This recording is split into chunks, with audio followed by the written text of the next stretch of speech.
गोपियां कृष्ण के बिंद मथुरा में आस जीवित है।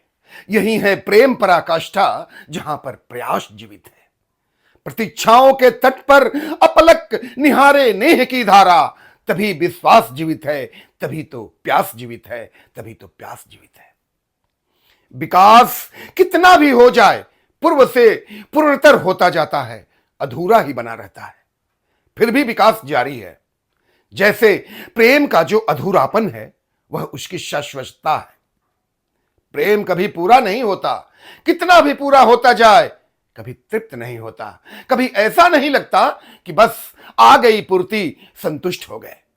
प्रेम एक अदृश्य आंदोलन है, एक सेतु है जो दिखाई नहीं पड़ता, जिससे वे दोनों जुड़ गए और एक हो गए। स्वामी विवेक भारती के जीवन वृत्त एपिसोड में इनके अभिन्न मित्र डॉक्टर विक्रम सिंह से मिलने का प्रकरण आएगा इस एपिसोड में। सादर दैनिक अभिवादन। मैं doctor Janardan Yadav, Juliet young की ऑफिशियल में आपका हार्दिक स्वागत है। साधक के मनोयोग से जब मार्ग पर अग्रसर होता है तो विभिन्न प्रकार की बाधाएं भी आती हैं। स्वामी विवेकानंद आश्रम की स्थापना प्रक्रिया चल ही रही थी।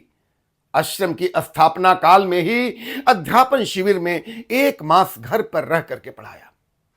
उस शिविर में 15 छात्र थे, जिसमें एक कमेंद्र कुमार 6ठी कक्षा का विद्यार्थी था। एक दिन का प्रकरण है कि एक युवक आया और बोला कि आप ही रामनिवास हैं? हूं तो मैं ही। उस युवक ने बोला कि मैं कमेंद्र का बड़ा भाई विक्रम सिंह हूं। आपकी चर्चा घर पर कमेंद्र करता रहता है। मैं नौसेना में कार्यरत हूं और छुट्टियों में मुंबई से घर आया हूं।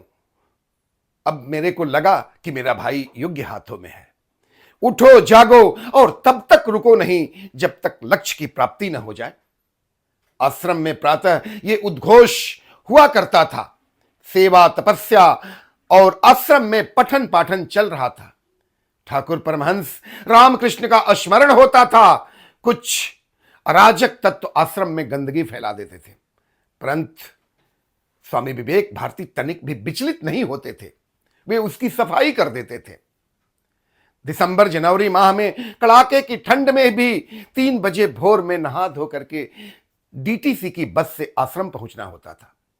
आश्रम में विद्रूप रूप से गंदगी फैलाने वाले शख्स को एक दिन रंगे हाथ पकड़ लिया स्वामी विवेक भारती ने, लेकिन क्रोध नहीं आया।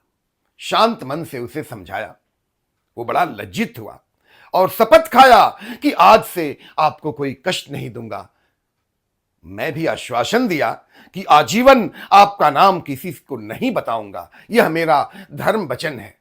बाद में वह व्यक्ति प्रतिदिन आश्रम में आता और पौधों में पानी देता। गांव वाले चकित थे कि घोर विरोधी भक्त कैसे बन गया।